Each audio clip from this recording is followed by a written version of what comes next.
Let me get my boys ready. You ever heard of the Backstreet Boys? Two peas back. All right. It's time for us to part again. Let me relax. Everybody. I'm feeling good. I'm feeling great. Ladies and gentlemen, welcome to episode 52. Hello. I like when it's always a dos. Yeah. It's dos. It's the dos amigos over here. We are fresh. I mean, fresh off of watching a lot of. I'll just say media content. A lot of content. Shows, episodes, trailers. So we could come here and break down the information just in case you might have missed something. How do you do today, my good sir? I'm good. Feeling good. Feeling great. 'Tis the season, man. Feeling good, feeling great, and one more thing. If you're feeling the vibe. Oh, wait a minute. I know this. I know this. Oh, like, share, and subscribe. Please do. Come on because as a matter of fact, talk to me. My good sir, it's not our anniversary coming up. Yes. Isn't that crazy? It's, as a matter of fact, it's this. No, it's next week, but remember, it doesn't fall on... Okay, so it was the 16th of last year, and the 16th of last year was a Wednesday. That's crazy. But that's how the party started. unfortunately, this year, it lands on a Thursday. So we're seeing what we're going to do. We're bringing it up to y'all now. You know, the 1 year anniversary. But we might either do a special episode next week or the week after, or who knows, we might do both. But just know the 1 year Annie is right around the corner. Yes, it is. And with that said, let us get this party started. Let's get it! Action. Have you seen... Hold on. Before I get the part... Marvel Spotlight. I'm a big fan of this because this is a chance for... Not that it needs it, but this is a chance for Marvel to give itself a bit of a resurgence because of what you can do with the Marvel Spotlight and the characters that they're using. And this is how we segue into Echo.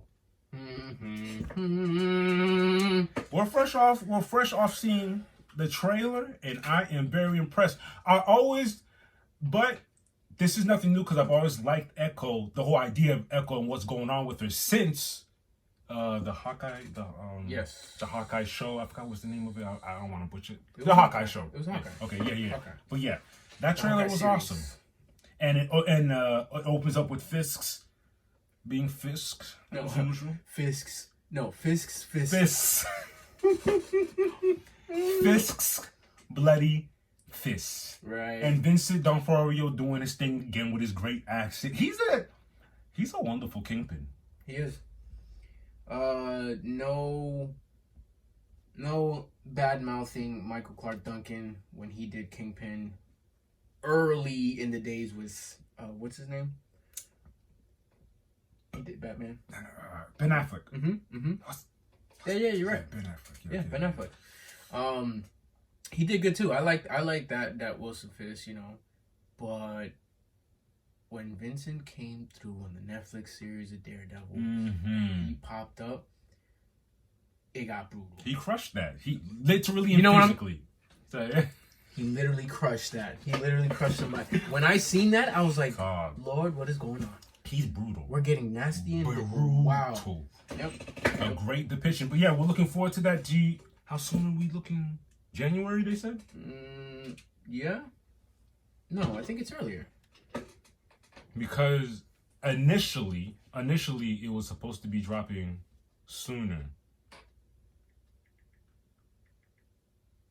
Echo release date. Yeah, I was right. January 2024. But originally, when we reported on it, it was not January. No, it wasn't. I think it was earlier. I think it was earlier. What's the actor's name?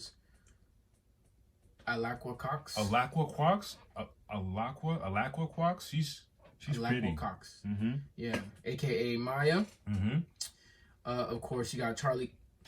Whoa. Are they married? Am I tripping? Maybe they just got the same last Family? name. Because Cox is not. Fletcher Cox. Yeah, you're right. I mean, and he's not Daredevil. I don't want people to think. I don't know if you notice already. Daredevil's not gonna have a big. If you were anticipating that, Daredevil's not gonna have a big spot. I read up on it. He might show up once, maybe twice. I think he's showing up at the end. Yeah, it's then segue into his series. Good, yeah. It's not gonna be nothing big. This is primarily about Echo. Mm-hmm.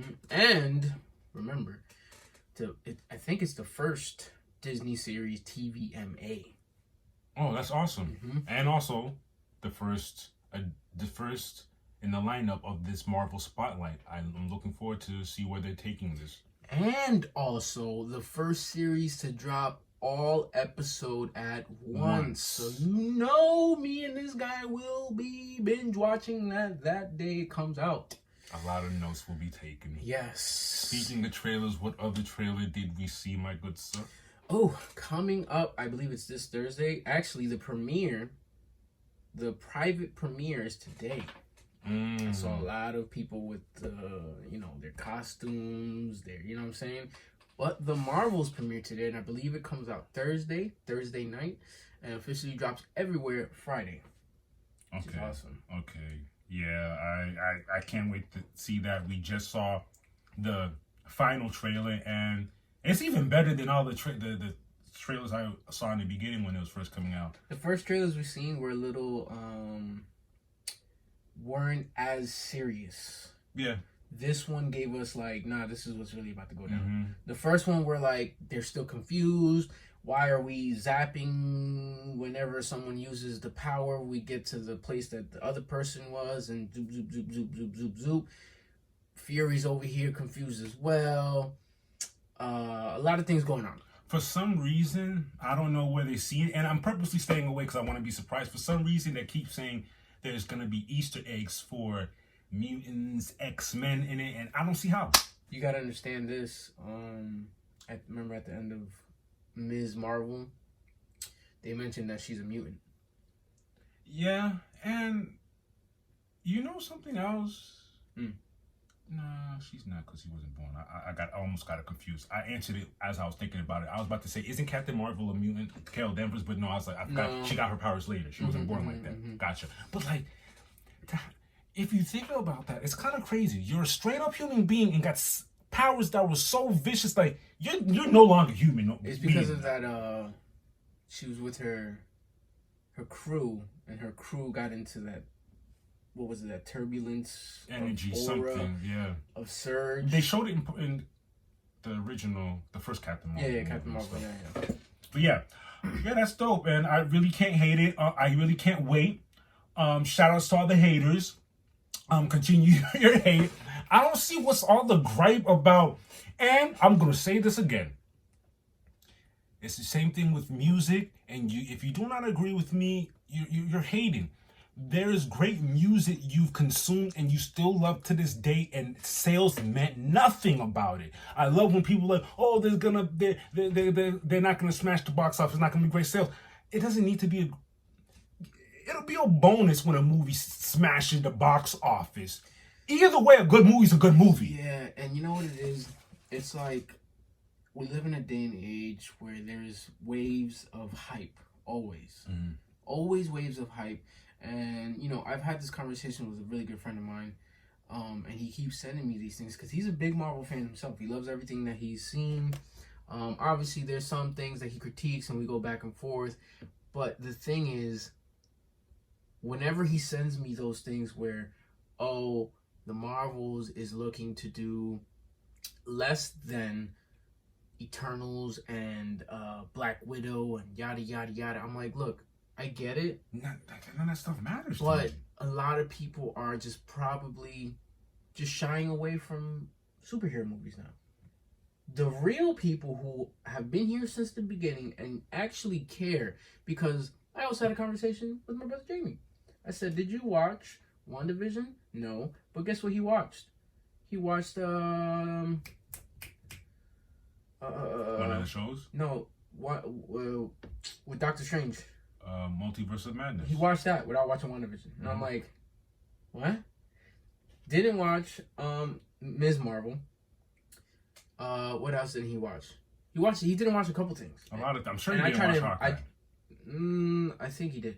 But I'm trying to get him to go with us this Friday, and I'm like, oh wait, did you watch this, this, and this? And he's like, nah. I'm like, all right.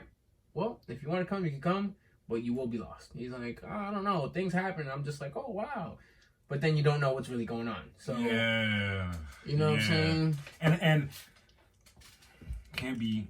I understand both sides and see what Marvel's doing with trying to placate to those who don't want to do that and feel like they have to catch up, and that's what they're doing with the Marvel Spotlight. But I'm not telling you what to do. I'm not telling you to go back and do your research. But you get a better perspective when you've been following and actually understand what's going on. You know what I would say? Technology is very nice nowadays, and so are people on YouTube. They will give you a rundown. Oh, within 35, 40 minutes. Yeah, instead of watching 6 episodes of 40 minutes long, just watch that 35, 40 minutes where they break it down for you and they cut down things. It's like, this what happened here, this what happened here, this what happened here, these are the important things. This was going to make you catch up to the movie. Exactly. I wish I could bring on people here who have never followed anything in sync. I sat with them and told them what to watch. Blew their mind. Mm-hmm. and the person I showed it to was nothing on that. Mm-hmm. Did the same thing to them with anime, but it is what it is. It is what it is. November 10th. Moving on.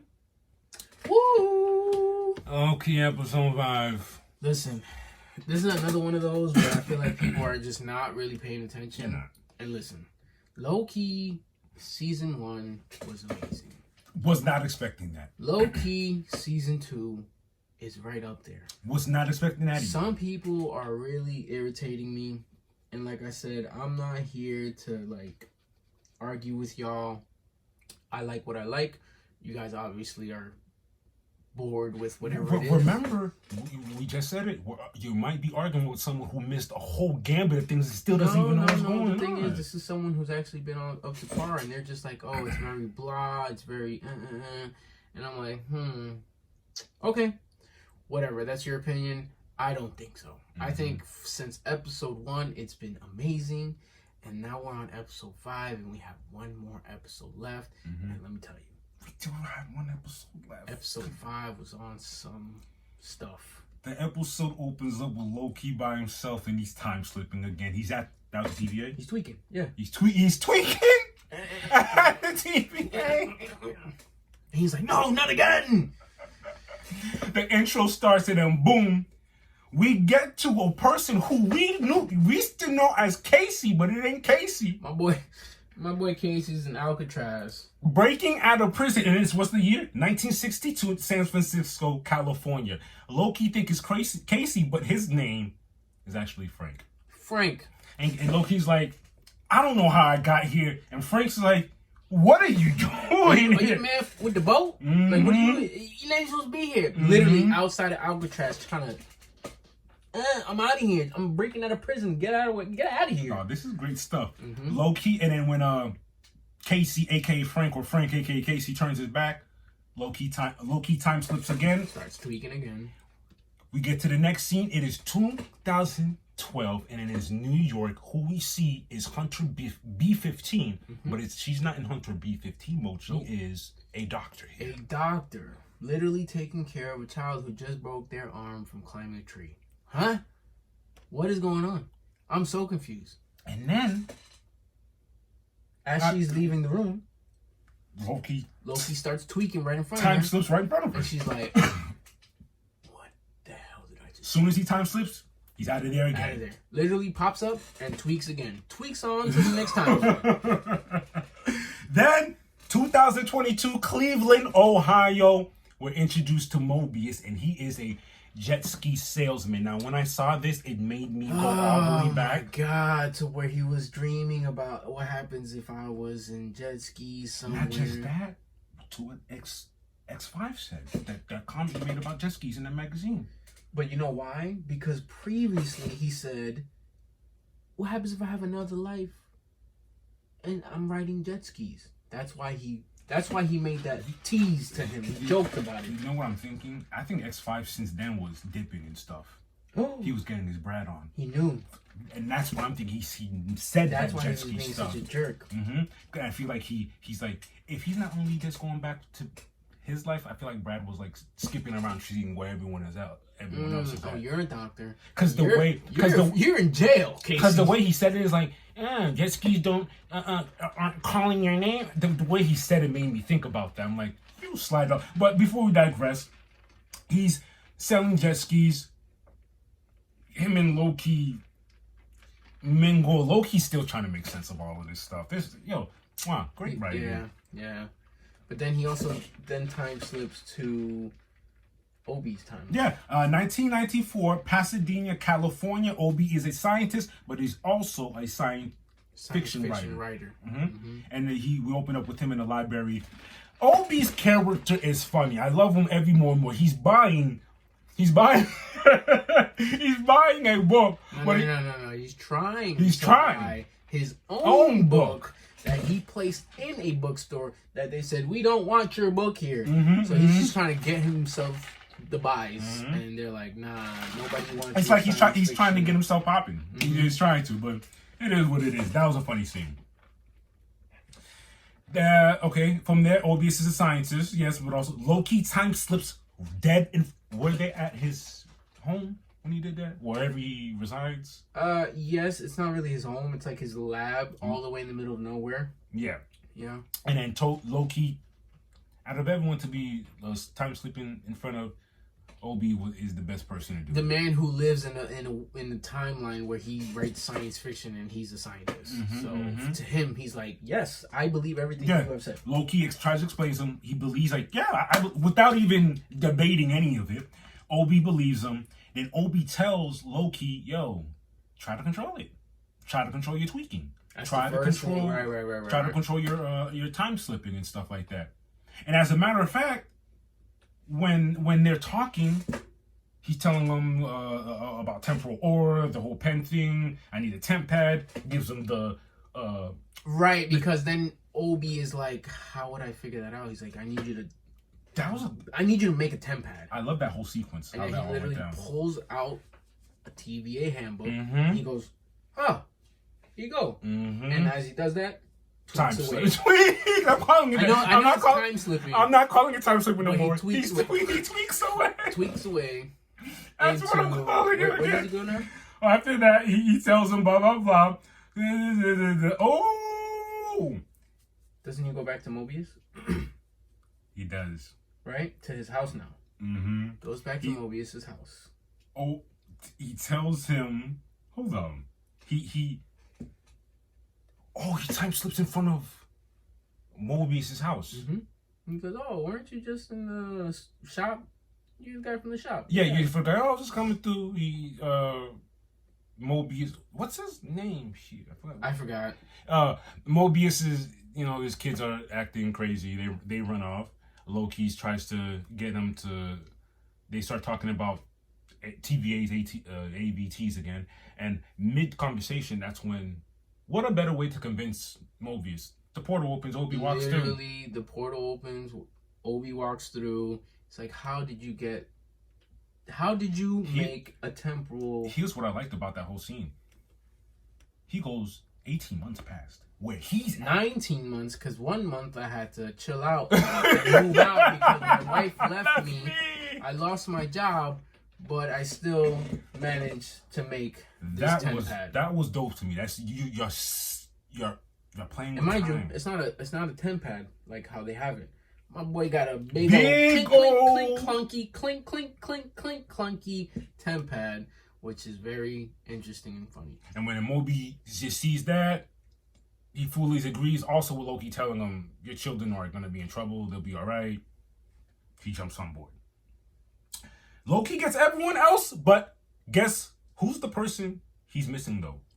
Of course. His variant. Sylvie. Sylvie is back at living her life.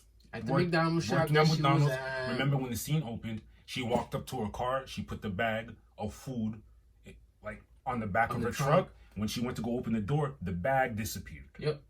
So the same way our boy what's his name? Victor Timely disappeared. Same exact way. Silly string. Just a bunch of silly string that disappears into midair. Ooh. He gets there. She gets there. Loki runs up on her. He tries to give the whole spiel. This might sound crazy. She's like, no, I know who you are. So now we know that Sylvie remembers everything. She does not need the introduction. She's along the lines that she wants to stay. She doesn't. She knows everything that's happened. She wants to live her life. Now. Loki's on some. I want my friends together. I want to get the band back together. We need to fix the TVA and things like that. And Sylvie's still not on board. She's like, F all that. I don't give a damn. Loki goes back to the crew that he already accumulated from every other timeline and gives them the whole sad story. Y'all should just go back. Mm-hmm. Forget what I said. While that's happening, Sylvie goes to like a record store, says what's up to her mans, puts the headphones on, goes to listen to some music, and that's when it happens. Everything just starts to slip. It makes sense. Like I'm surprised Sylvie couldn't tell. Like, you really think your timeline was about to survive? Like where'd your McDonald's bag go? You gonna tell me a bird just swooped in and got your bag and the drink? As a matter of fact, my bad to go back a bit. When they're at the bar, when Loki reached to grab his shot, he was like, it wasn't there no more. Did you see that? I didn't see that. Yeah. When they're done talking, Sylvie's like, no, I'm not with that. Loki goes to grab his shot to take it. He's like, I didn't see that. Mm-hmm. Wow. So that's what told me, like, oh, this place is about to go to kaputs. Interesting. Mm-hmm. So Loki comes back, tells everyone, take your ass home. Sylvie's world disappears. She shows up through a portal, tells them, no, don't go home. The branches are dying. But then, as that's happening, her world gets that world that they're in starts to disappear. Because remember, Loki, they go to look for a temp pad. The temp pad's not there. Right. He turns to Casey, aka Frank, and says, "Come on, give it up," because they think he's stealing. He's like, you could rob all the banks in the world after this. Just give me the temp pad. Casey, aka Frank, is like, I don't have it. And as he's saying, I don't have it, he turns into silly strings himself. Mm-hmm. And one by one, next person who turns string is Obi. The next person after that is, and I'm freestyling too, Mobius, because he started running. I gotta go see my kid. And then the doctor, and then Sylvie slowly, and Sylvie turning into silly string, and the world literally turning into silly string. Loki unlocks his final power. Crazy. I like how that went down. And I guess it was his frustration. I guess he turned Super Saiyan. Mm-hmm. And I guess his will and wanting to go back to that exact moment helped him. Literally, probably 10 minutes before all of them started to disappear, he's back sitting down where he started with them, explaining to them. He goes right back to the moment where Sylvie walks in to tell them, no, don't leave. And that's when I asked you, once he fully understands that he controls and he tells Obi, I finally controlled it, the time now that he's controlling his time slipping, he's tweaking, he can control his tweaking. That moment he tweaked to was, remember he tweaked and he's standing next to Obi? Exactly the end of episode 4. Probably right before everyone got sent to their separate timelines. Now, are you sure? I know they're in that room. What I'm struggling with it. Did he go back far just enough to have Victor Timely there? No one knows. We don't know. You don't know, because there wasn't anyone else shown. But him and Obi. Him and Obi, exactly. There wasn't anyone else shown. You know why I asked that? Because they're looking down. And I feel like they're looking down at Victor Timely going to go do the thing. That's the only reason why I said that. So, I don't know. It could be anything. But I can't wait for episode 6. God damn it. Any gripes about episode 5? No. I'm excited. It's been a hell of a ride, guys. And I'm ready to see episode 6. Is it over after this? No more seasons? I believe so. Yeah, they should. Wait. Hold on. Let me not get ahead of myself here. There's no way they could finish it, sew it all up in one. It's the longest episode. Never mind. Yeah, they're gonna finish it up, and it's gonna continue elsewhere. And I believe Loki's now going to go ahead and enter either a new series or a new movie and explain to everyone what's going on. Like, hey, look, this is what I went through. I know how to whoop, whoop. So if y'all need help, I could whoop, whoop. Do you think we could be an integral part in Secret Wars, like later on with whatever? Anything. Anything. It's going to be interesting. Very interesting. And with that said, that's it for Marvel news. Till next time. So, we did have a lot of Marvel news. Mm-hmm. Don't have a lot of DC news. Just a little bit. Remember, this is the calm before the storm. Mm-hmm. I'm telling you. This is the calm before the storm. Last week we talked about, what was it? We got Justice League. Part 1 of Crisis Earth dropping in January. Right. Excuse me, Crisis of Infinite Earth. Crisis of Infinite Earth Part 1, which is awesome. Mm-hmm. But now in... Oh, before you go forward, they're already saying that this is going to be the longest running animation for as far as DC is, with an hour and 30 change, something like that. And the movie? The animated, the Infinite Crisis on Infinite. So that tells me this is going to be heavy. It's already going to be hour 30 plus, and this is part 1. Interesting. I like it. Mm-hmm. But now, for what we have for DC News, it's nothing crazy, but it's very interesting, and it's finally like the sneak peeks of what's to come. I know y'all heard us talk about it. I don't know. Where else have you heard about this news about? You never heard of these people. We broke news about the comics, man. Creature Commandos has dropped some new sketch visuals.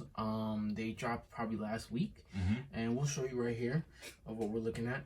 Nothing crazy, but it shows that they are running.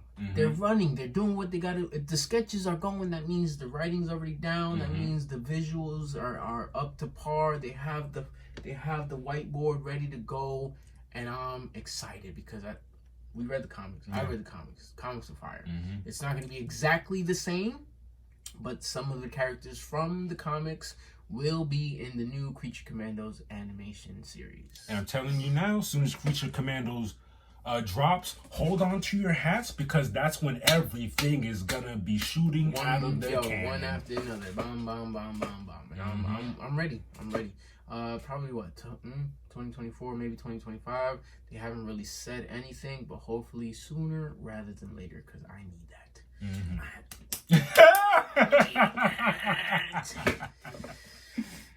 But yeah, that's all we got for DC news for now. DC. Rumbling. Chill. Y'all, it's been a long journey. Tumultuous. You got me there. Yeah. Hectic. It started in 2013.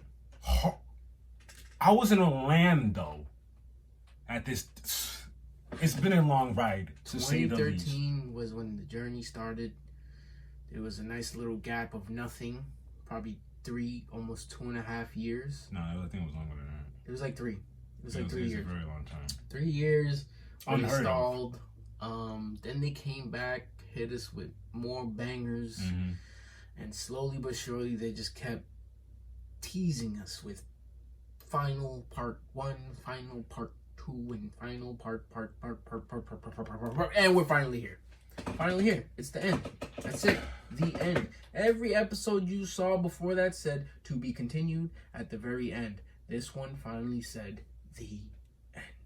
And they ended it on a great note, as in, when I say great note, I don't mean from a perspective like everything's okay. Happy-go-lucky. Nah, they ended it how they supposed to. It would have been nice for Aaron and Mikasa to see a life together, but it couldn't have ended that way with how the story went, man. Like, I'm 2 watches in, I'm still digesting it. It's a lot. Like, God damn. You know what's funny? And it's kind of unfair, because my emotions aren't as high as yours and everyone else who's watched it, because I finished the manga a while back. There's no way. I couldn't wait. 3 years? No, not me. There's no way. I was hooked on that. That was one of, like, right now, till this day, top 5 animes for me. For me, I don't care what y'all talking about, what y'all top 5 is. For me, AOT, the storyline, the graphic. There's no fan service. There's no filler episodes. Every episode is a mystery. Every episode is a puzzle to be solved. And if you don't solve the puzzle now, guess what? Next season, there's going to be another part of this puzzle from this season that's going to mind F you. And you're just going to be like, what are we doing here? I was talking to Alex. And I know you were. I was telling him. I was going in. The what makes AOT so great, like, there's a dozen animes out here. You're gonna be hard pressed to find stuff that is unique and different from other stuff, because sometimes it's the same stuff over and over again. I'll give you unique animes. Full Metal Alchemist Brotherhood, that's unique, especially with how their powers and all that crazy stuff. You might hate this, but it is a fact. Dragon Ball Z is unique. You have things that have been copied, what they've delivered you. Afterwards. Yes, afterwards. Naruto is unique.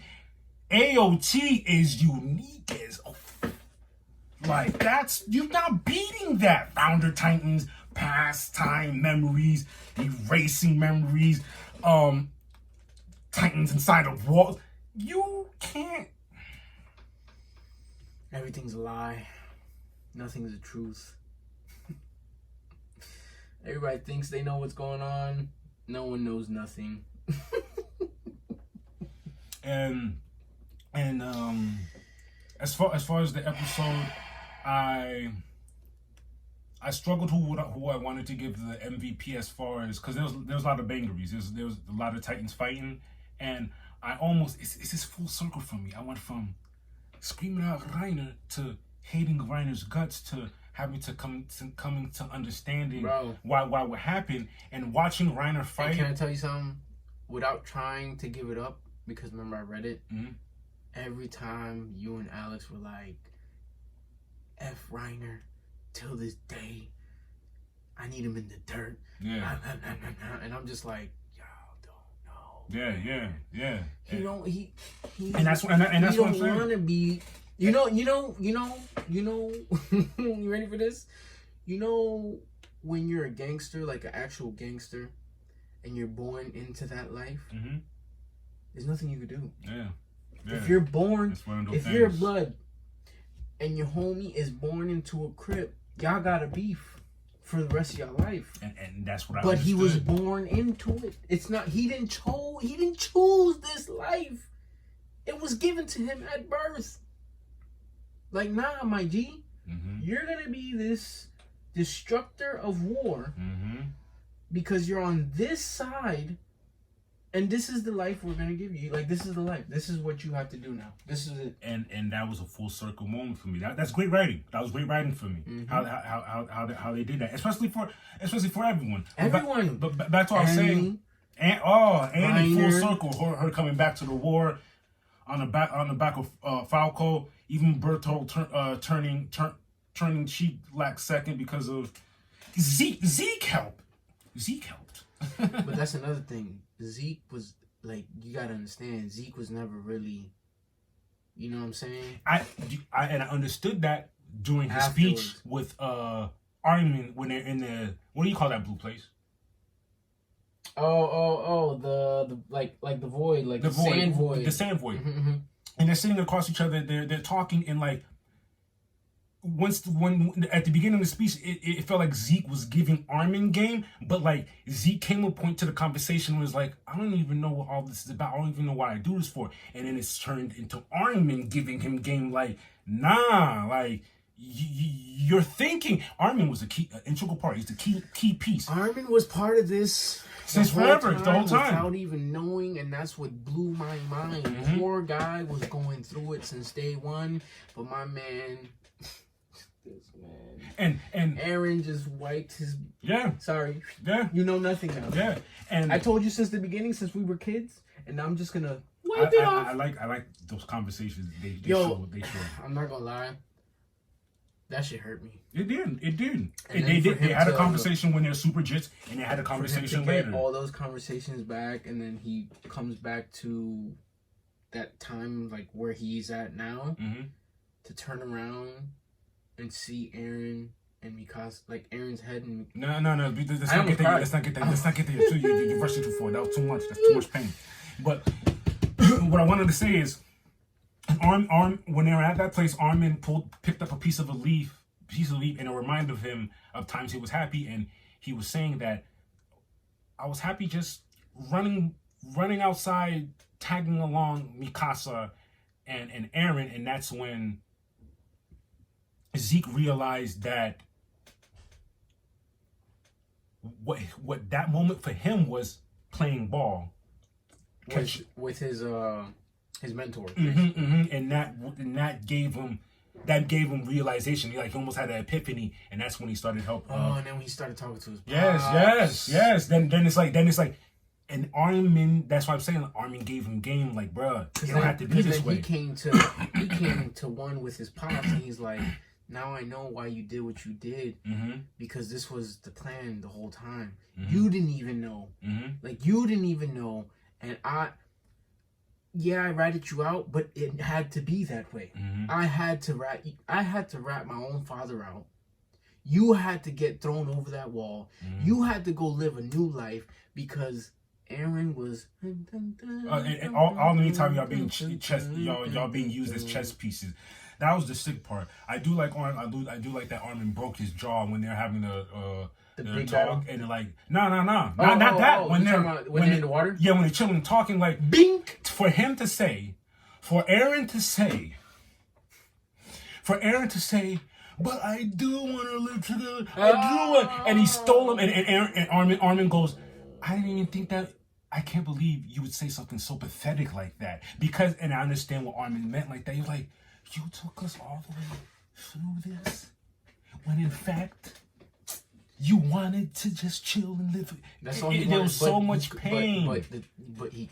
And that's what I'm saying. They couldn't. He could not live the life he wanted to live. All he wanted to do was live in a cabin with Mikasa, have a family, have Armin be his godfather of his kids, uncle of his kids. That was not an anime. That was a tragedy, dog. Like, what the fuck, dog? My heart, man. My heart. My bad for cursing you too, but golly, what? That was a great way to. And then let's get back to what you. The war was great.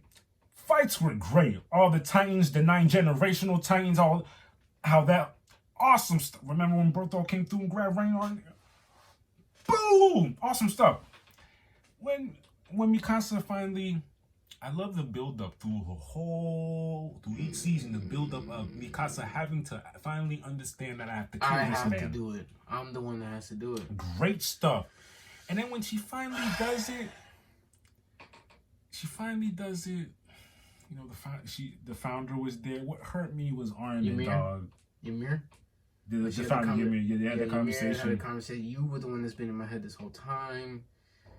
You were in love with the king, even though he treated you this way. And you're living a nightmare this whole time. So they were basically living very similar lives. That's what I'm saying, and that's why she was peeking into Mikasa's mind, because I forgot who said it. It was either Mikasa or Armin that said she wants something from us, but they didn't understand what it is.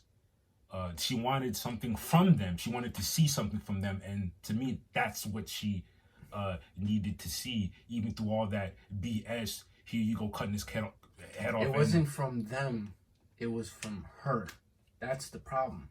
They thought they thought that Ymir wanted something from them, meaning Armin, Zeke, Eren, all that. No. Mikasa was just as important as Eren was to the ending of all of this. Yeah. Which is crazy. It's crazy. It's a great anime, man. I even love the after credits, the end credits, the history afterwards, how Mikasa goes and buries him by the tree that they always I didn't want to see all that, man. Then she passes away. There's even a point where people are insinuating that. Did you see the part where it was her, Mikasa, and her partner? It looked like it was, what's his name? Horseface. Remember they call him Horseface all the time? Gene? Gene? No, not Gene. What's his name? Horseface? Yeah, they call him Horseface all the time. Oh my god. Sasha's homeboy. Her two homeboys. Well, anyways, that they basically ended up together, and then she passes away, and her tomb is in the same tomb that Aaron's tomb is at, and life just keeps going years after years. A whole new civilization appears, futuristic. Then it gets bombed. Then it's post-apocalyptic, and then it just goes full circle because then that little kid with the dog are walking a post-apocalyptic world where everything looks crazy. The dog runs to the tree. The tree has a shallow hole, and it looks exactly like the tree that Ymir dipped her hand in to then become the founding titan. And we're gonna start it off all over again. Like, I didn't want to see that. I don't think so, though. He's gonna fall in. The thing's in there. But it's over. No, the thing is not in there. You don't think a new one's in there? Nah. You sure? That centipede is dead. For us, it's over. That's all. Now I got Aaron's head is. This, as far as I'm concerned, there's Aaron head juice all over that tree. I ain't gonna be all up in there. Crazy, but what a wonderful episode. Thank you, Mappa. Thank you. And other enemies, what else did you watch, sir? We are back with a new episode, next episode of Castlevania Nocturne, episode 5. 5, to be exact. We ended with a very crazy battle in the basement dungeon of the church. Was that the last episode we saw? Mm-hmm. Oh, you're right. They're in the basement. Edward's singing his ass off like always while the battle's commencing. They're fighting. Maria and Tara finally see the abbot down there. They're both shocked. That was a heartbreaking moment for them because now they see he's in cahoots with Jolta and all of them. They have a big fight. All Rock shows up. Richter hits a 4 flat. I don't know if that's a 4 flat. That was like a 3 flat. 3-9. 3-9-3-8. Record time. He's out of there, and we open up the episode with him still running. Still running. Hasn't stopped. Crazy. Hasn't stopped. It's pure dark now. It was like 6 p.m. where the sun's still a little out. About there. He ran to some lake. It's close to midnight. My man's is in the dark. Gets to a lake, starts crying his ass off, and that's where we started the episode off. They pan off into the gang at the crib. The gang, as in Maria, Tara, and Annette. They're cleaning up their rooms from their battle and whatnot. Because Maria got sliced up. Right, Maria's the kid. Maria got sliced up.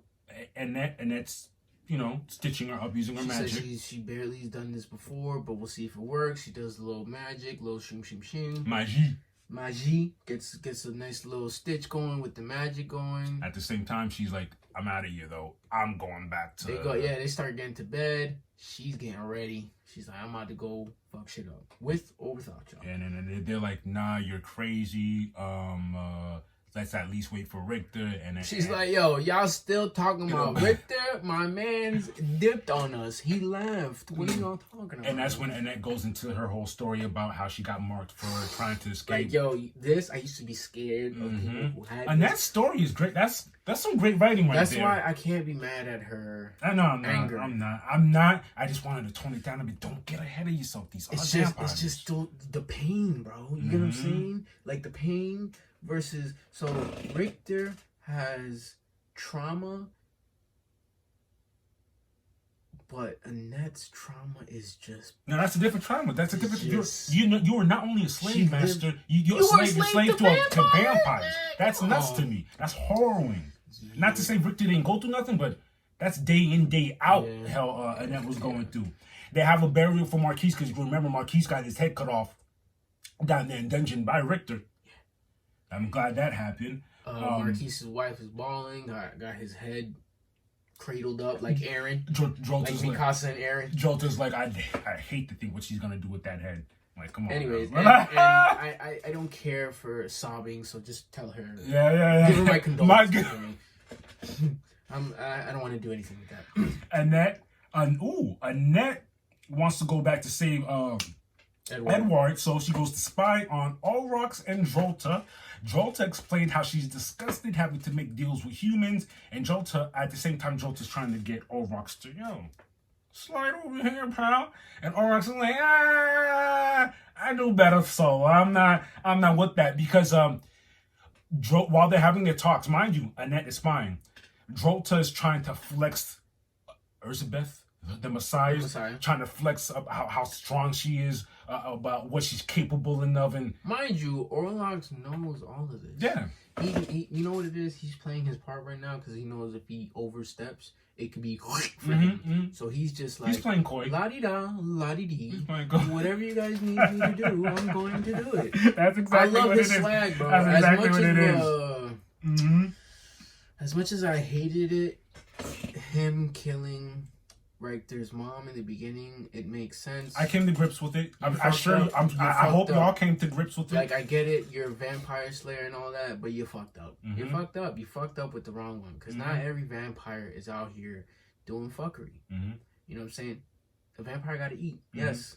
But he wasn't that type. You know what I'm saying? He wasn't that type. He wasn't that evil.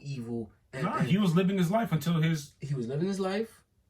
He got caught up, you know what I'm saying? Got turned into a vampire. My thing is, I want to know his backstory on how he became the serpent, first of all. You think they'll I hope, maybe, you know what I'm saying? But anyways, and then his lover fell, death in the hands of Julia Belmont, a.k.a. Richter's mom. So. And my man said, I'm going to get my lick back. You killed my mans, I'm getting my lick back. And I respect it. As a vampire, you don't have many lovers. You know what I'm saying? You're living a very long life of sorrow, and you have that one lover, and now he's gone. I get it. If I'm in his shoes, I'm killing you. I'm getting my lick back. I have nothing to say. Like, at first I was mad about it, but I wasn't. Once I saw what we lived down, because now you see what he is.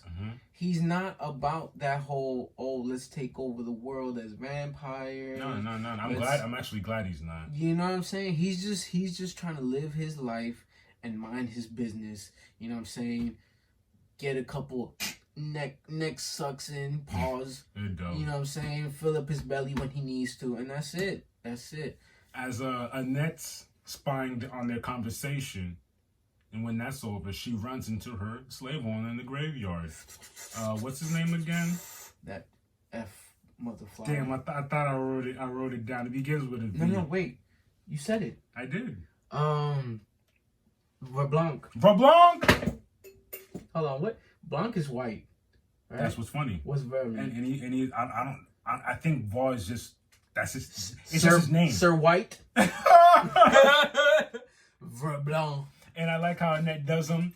She surrounds them by metal crosses. He tries to touch it, burns them. He even tries to turn it in the back. And I like what I truly love is him spewing vitriol and venom and the most nastiest things he could say to her. And she's like, I still remember the way your mother died. I still remember the things when the songs you'd sing when we thought you were sleeping. The way we branded you and blah blah blah. Like she ate it. Being nasty. She ate it. She's like, whatever. Don't speak on the Messiah. Don't speak on the Messiah. Hey, yo, shut your man. I like that. And then she ends up killing him, but not before he's like pledging his ever dying allegiance to Elizabeth. But I love how he died. Turns her back to him and says, "The sun is coming up." And like always, the sun overcomes the darkness. And I'm like, ooh, bars. My man turns into blisters of nastiness, and then you see the real him right before he completely kaputs. Love that. Poetry in motion. That Abby ends up showing up at Tara's crib because of, the last time they saw each other was in that cellar with the night creatures, and he tries to convince them, like, look, this is for the best. This is why. This is for all the good of mankind. All that BS he was saying made no sense. I don't give a damn. I get it with his brainwashery of a head. You know what I'm saying? Yeah. But no. Yeah, no. I get where he's coming from, but no. I'm not with that at all. Nasty stuff. And mid conversation, You know what it is? That's cowardice. He sees no way of winning, so let me yeah, it is. It's very cowardice. let me rub elbows with these guys so I can at least live. I'd be too scared to even want to deal. No, Scared. no, I'm finding a way to kill y'all. I'd be too scared to have any type of dealings with y'all, let alone talk. Like, you really think those deals is gonna be set in stone? Like, are you crazy? Do you not see? Do we have it in writing? You've lived longer than me. I don't want no parts of you. And then while the abbot is talking to her, he accidentally slips it out, and Maria finds out the abbot is her dad. Her dad, and she goes, "I thought my father was dead." You Starts told me? bawling, crying, and dips. And as that happens, he promises Tara, "I will protect her." Meanwhile, she got slashed up episode before. Yeah, he did catch a drop to his hand like, nah, that wasn't part of the deal. Relax. And then we enter. This is how the show ends. Richter enters a bar. A random man with gray hair gives him a meal on the house. The bartender tells Richter, "It's that guy over there. that Don't guy thank gave me." it. Don't. After you eat, get the hell out of here. Wait, a vampire. Actually, Wait, no. Richter goes over. He's like, "Thank you. Don't know who you are. I appreciate it." As that happens, barn doors open. Where's the old man? You know what I liked about that fight? Richter goes to... Richter reaches to go grab his whip, and there's nothing there. And all you see is Sutton walking slowly. And he just starts... Goes to town. All over the table. Bro, when he whipped right through the table. He looked like Catwoman from the Batman. Even crazier. Remember when she was hitting the mannequins' heads off? He whipped through the table. Hand off. Crazy. After that, heads off. Off with his head. And yeah, because the first thing he said, "The last time you saw me, you said, if I ever step foot in this town again, you would kill me. Where is the old man?" On site. I bet. You got the death you wanted for it. And Sweep it. And obviously, Richter's mind is bones like, who are you? Man said it's heavier than I remember. I like that. He said, Man, that whip is heavier than I remember. And my man was out here. He was carrying it like it was a piece of paper. Tooling it. Yup. And then they stepped. I think they stepped outside. They started Well, walking. he steps outside and Richter follows him. He's like, "Who are you?" And that's where you tell him, "I'm just." He's like, No. He goes, "I thought you were supposed to be clever." Yeah. You understand? I'm just. I'm your grandpappy. Just who? Just Belmont. I am your grandfather. And my man said, "Arr?" And that's how the episode ends.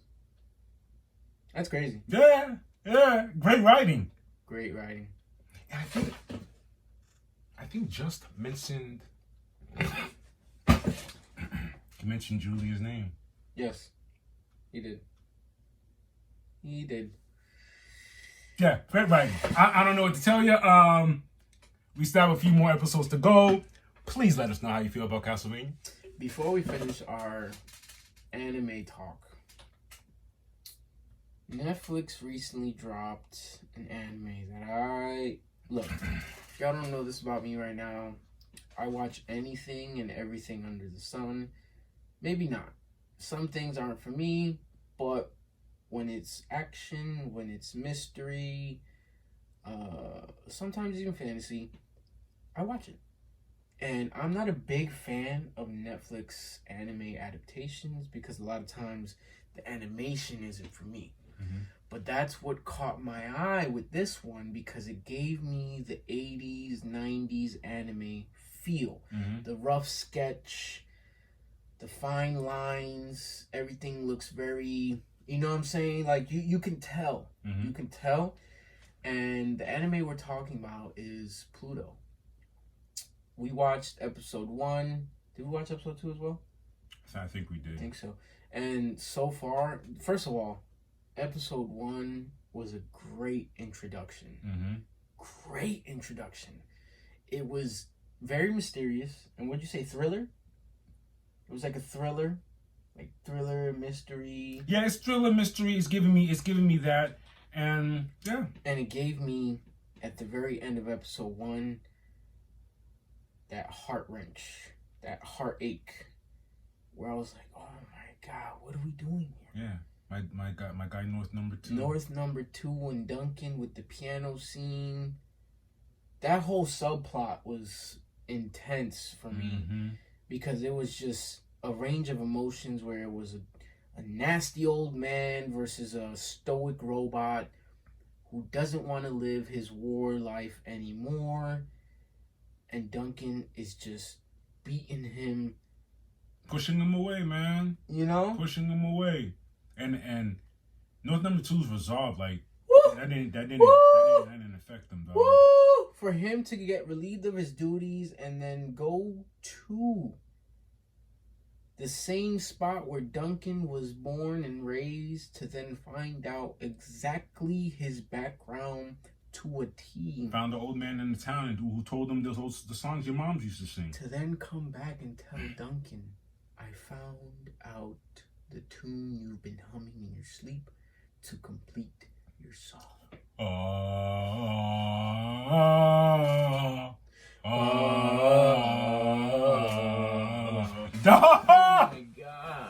my God. And then for him to break Duncan down. Crazy! To then Duncan sing, you know what, North number 2? I gotta teach you some piano. Stay with me. I want you to live with me. Stay, come back. Teach you come how back. to play the piano. Not robotic, not perfect. I need you to feel what I'm feeling when I'm playing Like this piano. Smooth it, bro. Smooth. And for them to go through the seasons. 1 out of 5. I'm giving it a 5, but he won. And I've only seen 2 episodes. And then for that ending of that subplot, everything, how they laced everything together with whatever it is. Duncan is blind, mm-hmm. so he didn't see what was going on in that sky. With whatever's going around, that's the part that hurt me, man. He can't even see, and he can't see. He's just hearing it. That noise was crazy. That shit sounded like a laser beam.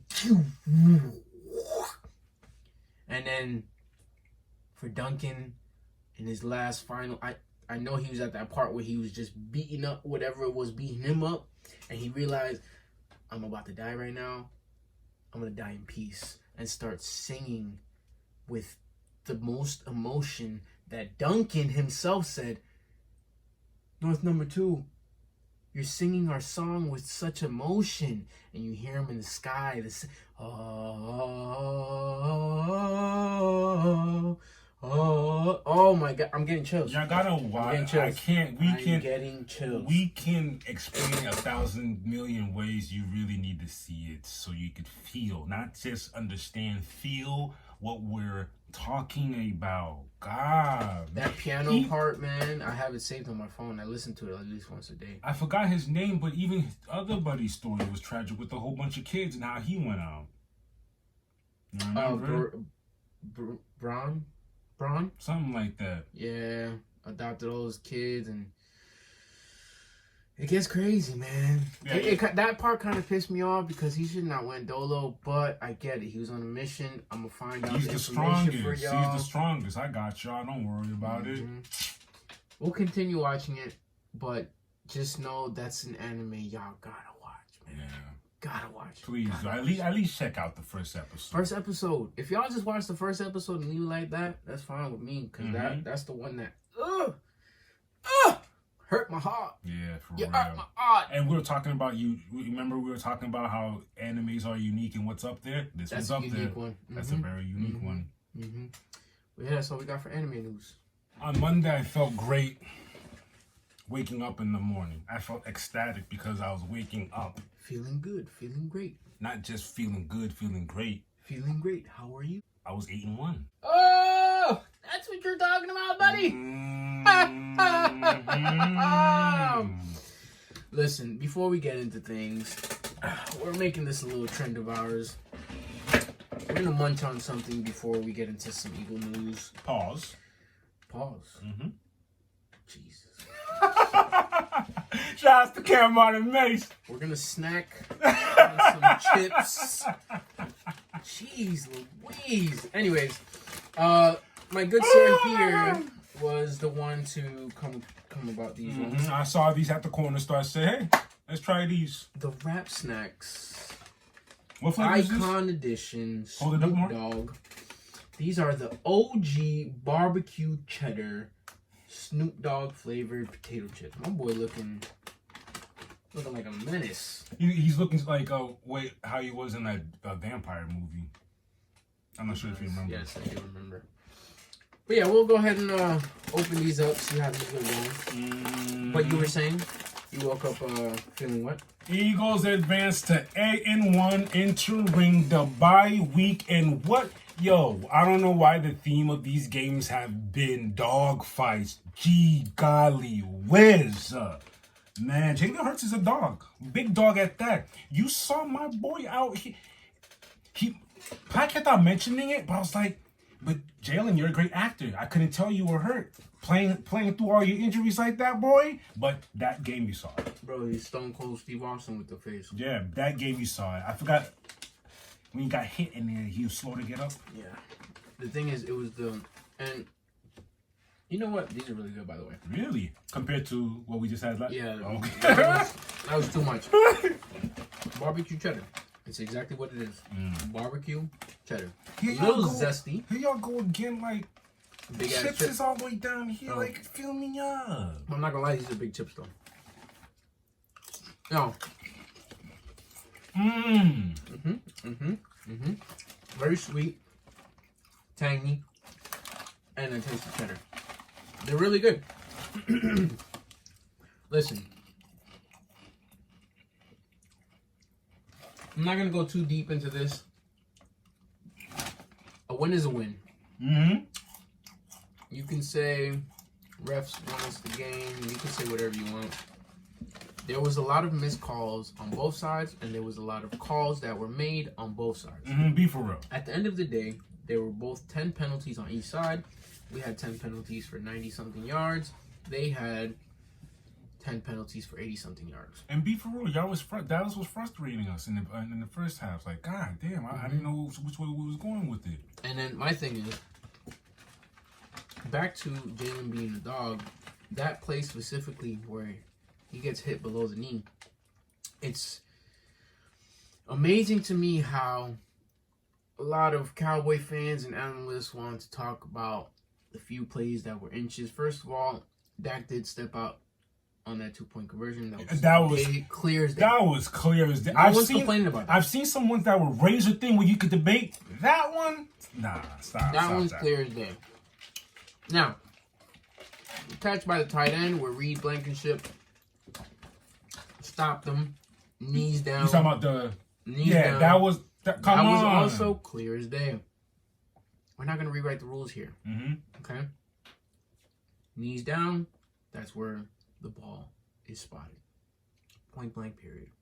But now, when you go ahead and hit a quarterback, rules are: if a quarterback is in the pocket and you go for anything below the knees and down, that's an automatic flag. Was there a flag on that play? Nope. No, right? Nope. And I saw you saw the replay. Hear me out. You saw the replay. Was Jalen Hurts attempting to scramble? Yes or no? He wasn't. He was in the pocket, clearly in the pocket. Gets hit below the knee.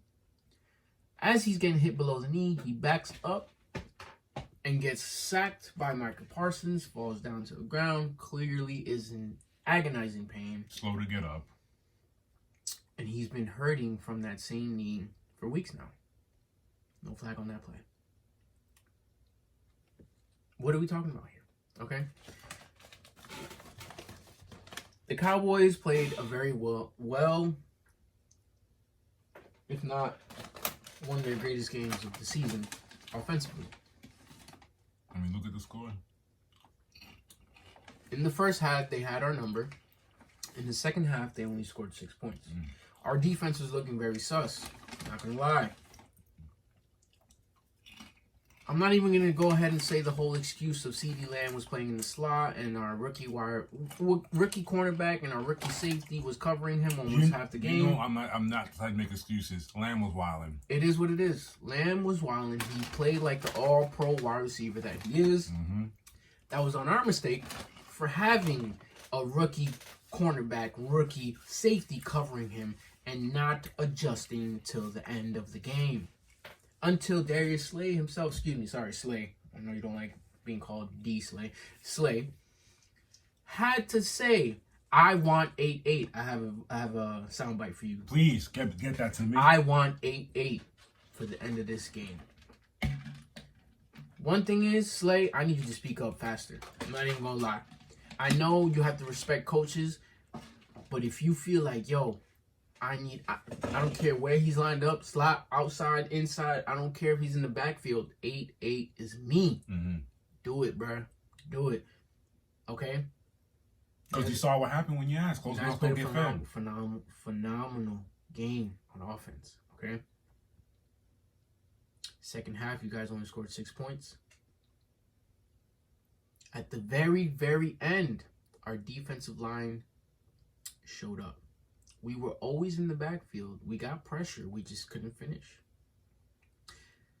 Now, we shot ourselves in the foot with all those penalties. We had the PI. Clear defensive pass interference. No excuses. Mm-hmm. Okay? Clear roughing the passer right after that. I think we had a false start, too. It was like a ridiculous. Like, what are Offsides, you doing right now? Clear roughing the passer. And you guys were set up. First and goal at the 6-yard line. Then, slowly but surely, y'all started shooting yourselves in the foot. Mm-hmm. Took a sack. Brandon Graham, shout outs to the vet, took a sack. Josh Sweat. Then I believe it was a false start on them. And you guys got backed up. Made it third and 29 or whatever. Or fourth and whatever it was. With however many seconds left on the clock. And we managed to stop. Of course, it was a pass to CeeDee Lamb. He was short. About 5 yards from the end zone. Fumbled. We recover. Game's over. Now, here's my thing. The Eagles go after this game. Thankful for the win. But automatically hold themselves accountable for how bad they were playing. This isn't their brand of football. They weren't playing their best football. We have a lot of things to clean up. Versus Cowboys fans, players. With all due respect, all I've been hearing is excuses, but keep going. Players, analysts. It's one thing for fans and all them to do that, but analysts? Mm-hmm. You're an analyst. Mm-hmm. Analyze. Mm-hmm. Same.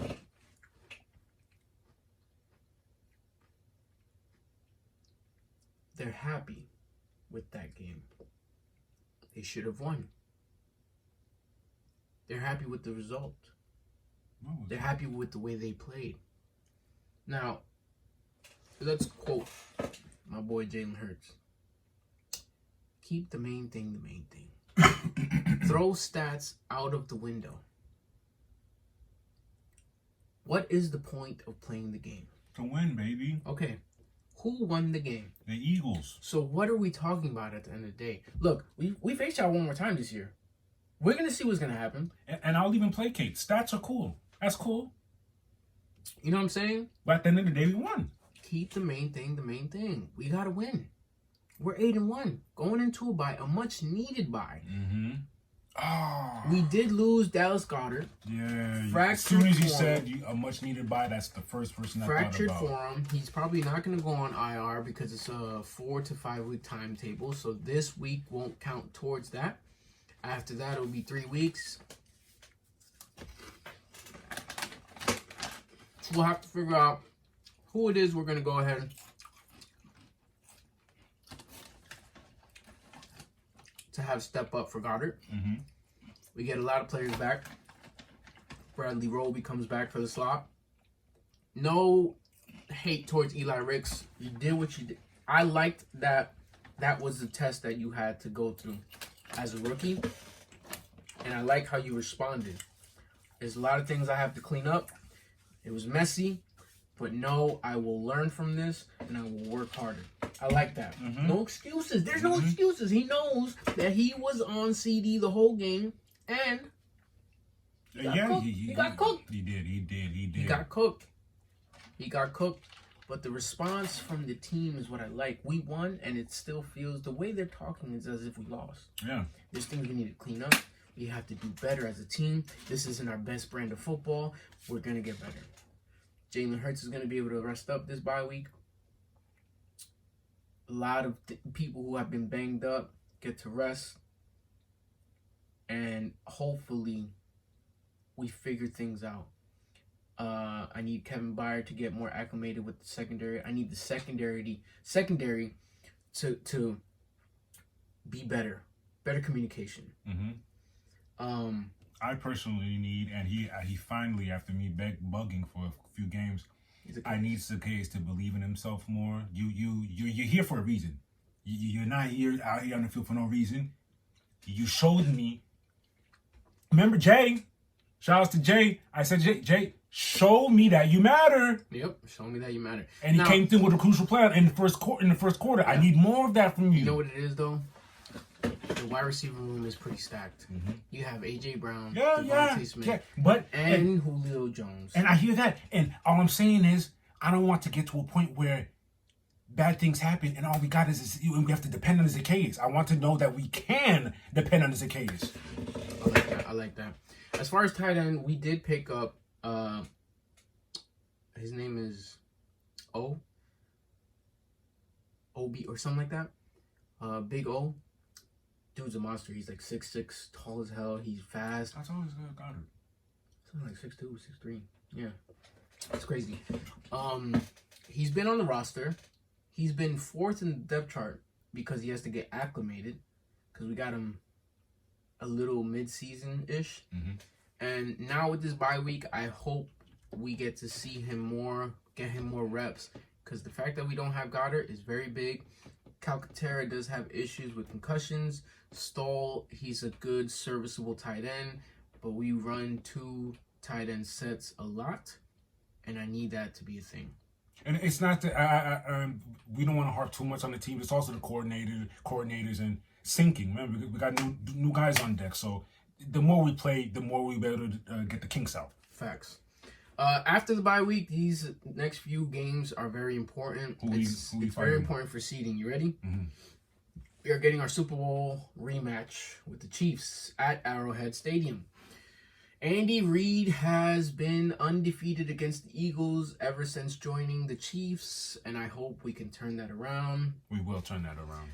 After the Chiefs game, we have the Bills at home. All right. After that, we have the 49ers. That's cool.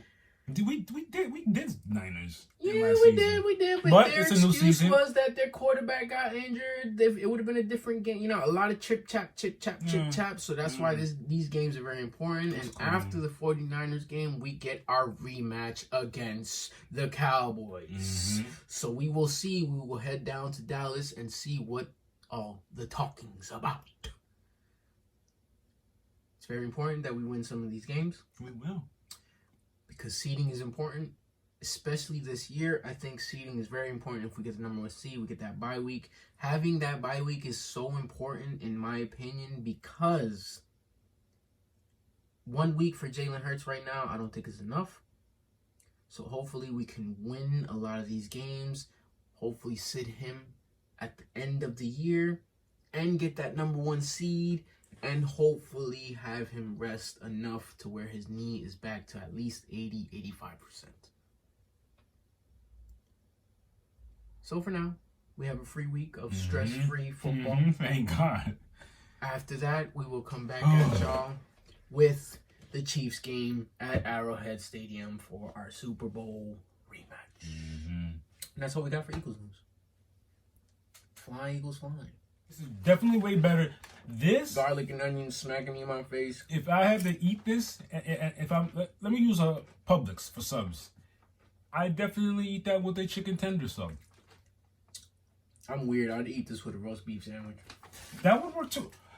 You know what I'm saying? That would work too. Like, these are good. That would work too. So if you're gonna eat, tell me the flavor again. The Barbecue cheddar. The OG barbecue cheddars, roast beef. Roast beef sandwich. Roast beef sandwich. Or a chicken tender. Or a chicken tender sandwich. I can see chicken tender. You know what I mean? The cheese and the BBQ is the perfect blend here. I like what you did here, Snoop Dogg. Shout out to Snoop Dogg. Where's it say on the back? Make every opportunity count. Mm-hmm. Stay focused. Stay focused. Be relentless. Be relentless. And do whatever it takes to master your craft. Let's go. That's a perfect on quote the for back what of we're doing. I like how they put motivational quotes on the back of chips. That's perfect for what's like our anniversary's coming. Yeah, keep the main thing. Let's get it. On that note, these rap snacks were fire. There they are. Try to get them at your local bodega store or wherever you at. Please do. And when you get them, let us know what you think. Here we go. Here's 2P in the latest. With your fight news. Boy, oh boy, let's start off with November. Yeah. One fight night 16 took place November 3rd. We see Jonathan Haggerty defeat Fabricio Andrade. Here's the crazy thing you need to know. Fabricio Andrade is the Bantam MMA champion at 1. Mm-hmm.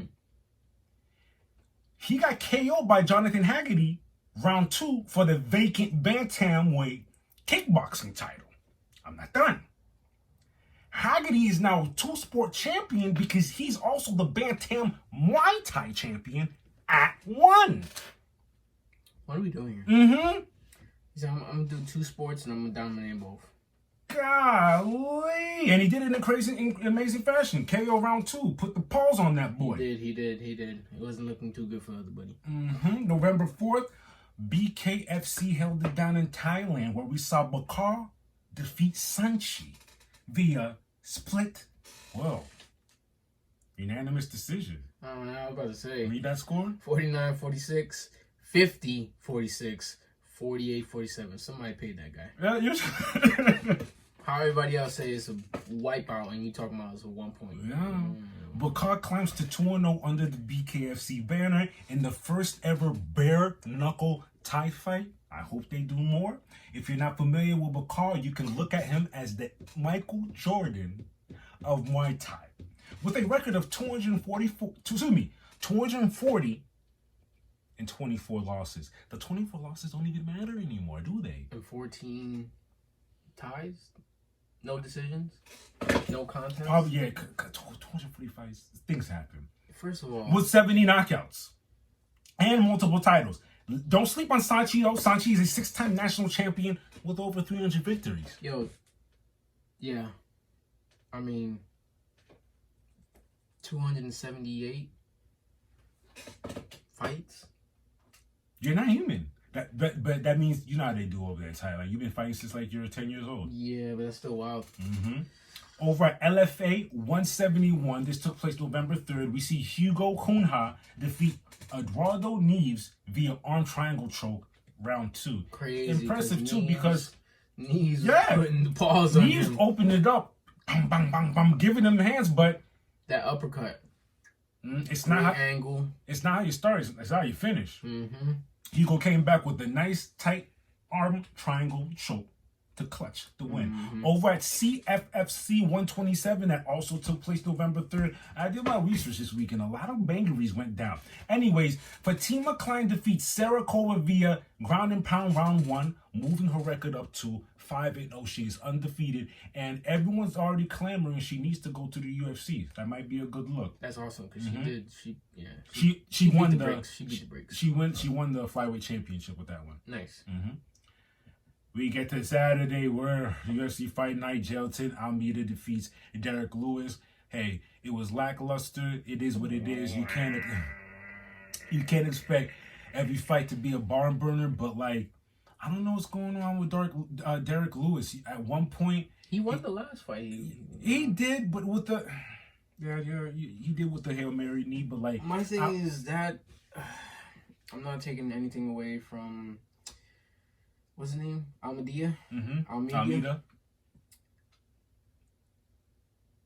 You're not winning a belt like that. Yeah. And Derek Lewis, I mean this respectfully. It's not a diss. You're like, at one point, this was a guy we were looking for to be in title contention.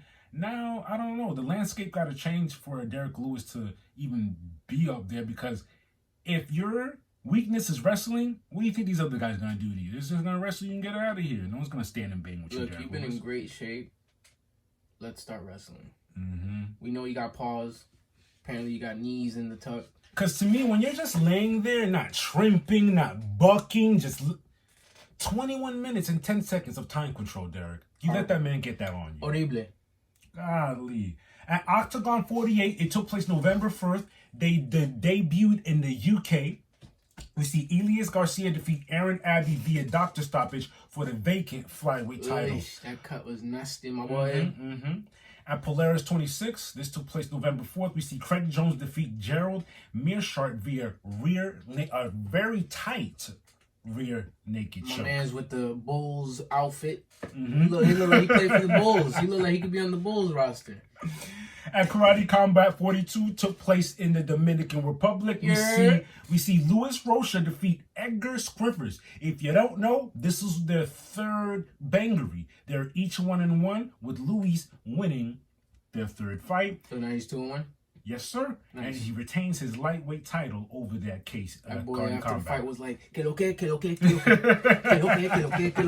Let's go. Over at Glory Kickboxing Collision 6, that took place November 5th. That was a Sunday. Rico, the king of kickboxing, Verhoeven, defeats Tariq Osorio via decision. Here's what's crazy. After being away for 2 years, he came back and just said, no, I'm going to go ahead and win something. Successfully defending his heavyweight title. Wait, he was heavyweight champ. Left the game for 2 years, came back and said, "Now this is still mine." Okay, respect. With the wild record of 61-10. Yeah, I would take 2 years off. Yeah, I'm chilling. 20 KOs under his belt. Chill. In MMA news, UFC 297. Strickland versus Duplessis. UFC 298. Volk versus Tuparia, which, whatever. Wait, hold on real quick. Like really? Yeah. Why? I don't even think he won his last bout. And now you get a title fight? Volk is going to sweep him, but go ahead. And UFC 299? O'Malley versus Vera. I'm interested in that one. Out of all those three, I am kind of interested in Strickland. I am too. It's weird, but I need to see what O'Malley got versus Vera. Exactly. Because we saw when they first fought, and Vera. They both evolved now. Yep. So that's going to be like for me, it's O'Malley versus Vera is going to be on the top. For me, as far as fights to look for, Strickland versus Duplessis, and then Volkanovski versus I'm in agreement. I'm definitely in agreement. In fight news, we want to congratulate Alex Pereira. Thank you for that. He's been inducted into the Glory Kickboxing Hall of Fame. Rightfully so. Let me read off these stats. Well deserved. He was a 2-division champion with belts at middleweight and light heavyweight with a record of 33-7, 21 KOs. 21 is wild. Which makes me beg to ask Sean Strickland, what were you thinking standing with the elite kickboxer like that? Now I see why you got viciously KO'd like that. Golly. Let's move on to boxing. BKFC 53 took place in Orlando on November 3rd. David Mundell defeats Doug Coltrane, successfully defending his middleweight champion, and he did it via KO in round 2. After the fight, he did call out Mike Perry. I don't know what's going on with that. Mike Perry doesn't Mike Perry have a fight? I was literally about to say that he doesn't even acknowledge that he has a bigger fish to fry with Eddie Alvarez in December. Got some fish and chips to fry. Boxing November 4th, we had something going down with Worlds between Joe Cordina and Edward Vasquez, where Joe Cordina defeats Edward Vasquez via majority decision to retain his IBF super featherweight belt. Cordina did tell BBC Radio Live, though it wasn't his best performance, we got the job done, baby. I could appreciate accountability. That. Yeah, big I was time. trash, but I still won. That lets me know he's going back to the drawing board. Mm-hmm. Over in California, F.A. Jagba defeats Joe Goodell via KO round 4, bringing his record to what? 19-1. Mm-hmm. Congratulations. Congratulations, because the 2 fought before in 2014 where Goodell won by split decision. He got his lick back. Wait, that's his only loss? got his lick back. Awesome. Let's get into these upcoming joints. We have one Friday Night 40 taking place November 10th. This is what I wanted to talk to you guys about. Guess what I found out? Remember when I'm like, why are all these Muay Thai names so crazy? And I found out. Let me read the names for you and I'll break it down. We have Jiao Su Yai, Sor Dechapan, 1-1. versus Paidana Kiat Songrit, 1-2. That is a flyweight Muay Thai bout. Now let me get to what I wanted to talk about. Let's talk about Jiao Sawai. Mm-hmm. That's his name. So that first part, Jiao Sawai. That's his name. Uh-huh. Sor Dechapan is the team he's from. Let me go to. So they come in repping the team as their name. Paidana is his name. The team he's from is.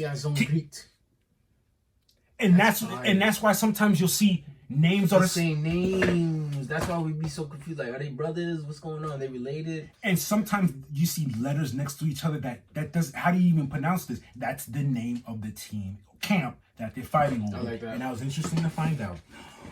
Wow.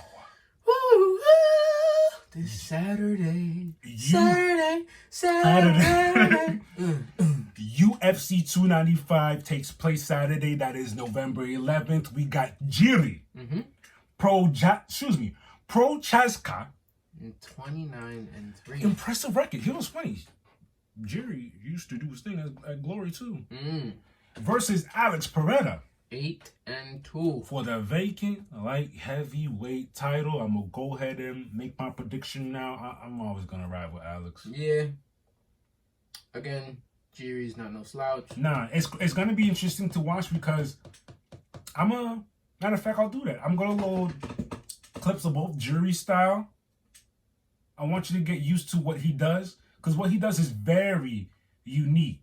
He stick and move, always switching stances, very different. And I want to load clips of Alex Pereira to see how their styles differ. It's gonna be a clash of different styles. But like I said, Alex likes to play this game where he'll be right outside of striking range, just right out of striking range. Length.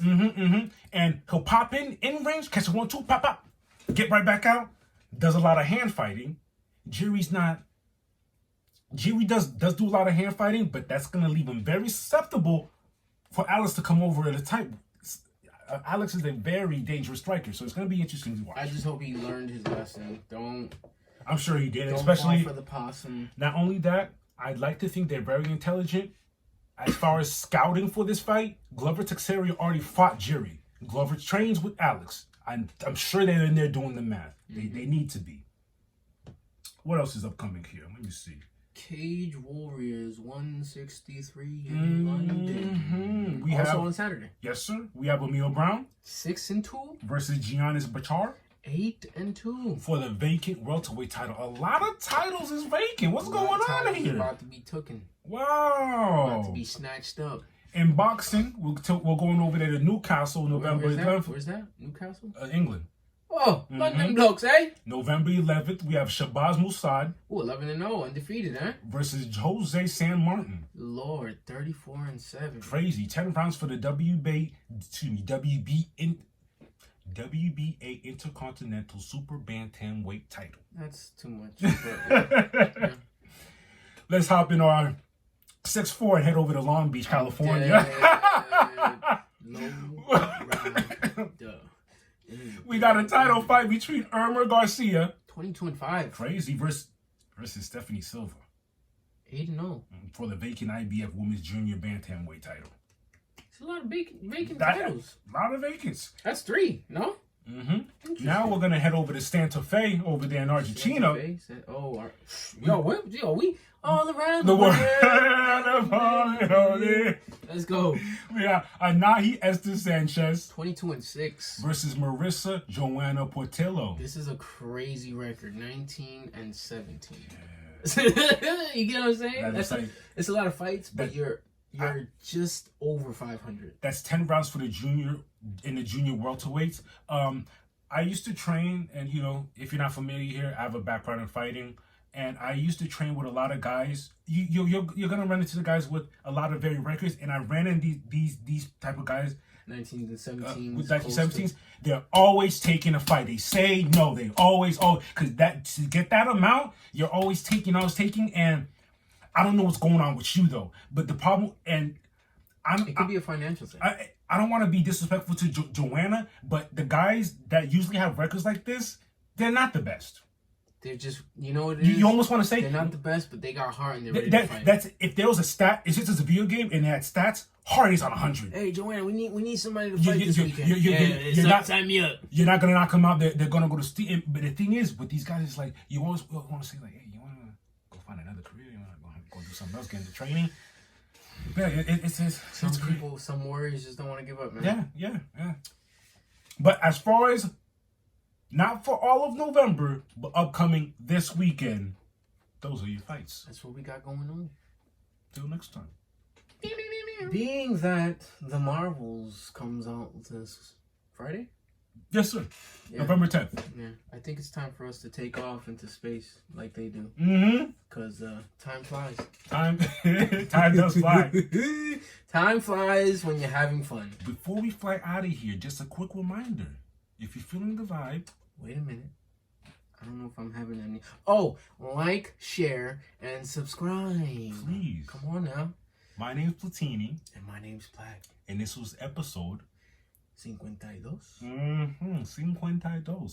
And with that said, much love to you, whoever's watching this. We love y'all. We appreciate y'all. And we look forward to coming back every week to give you this news. Our anniversary is coming up, and we are very happy. Betty. And I don't know, man. I feel... What's the word? I can't find the word, but... Do you want grateful, thankful? Grateful, thankful, and I feel accomplished. Even though it's only a year. You know why? Because... Bro, we personally... We stuck to something and see through it. And that's one thing that we agreed on when we started this is like our problem was starting, and once we started, we said, "Yo, we're just gonna keep going." And I think that's who we are, because like we won't start something because we know we'll start something. We're gonna go. We'll go again. But on another note, here's the thing: it's accountability. Mm-hmm. We hold each other accountable because, like, me personally, in my own personal life, I do have a weakness where sometimes I don't follow through. Mm-hmm. Sometimes I'll start something and won't finish. Yes. That's why I like it. And the fact that we got here to this point, it's very heartwarming because I'm doing it with my dog. Yes. You know what I'm saying? Yes. Holding ourselves accountable, and we're here. 1 year in the making to more, and I can't wait till we hit the century mark and more. We out here, baby. Thank you. Peace.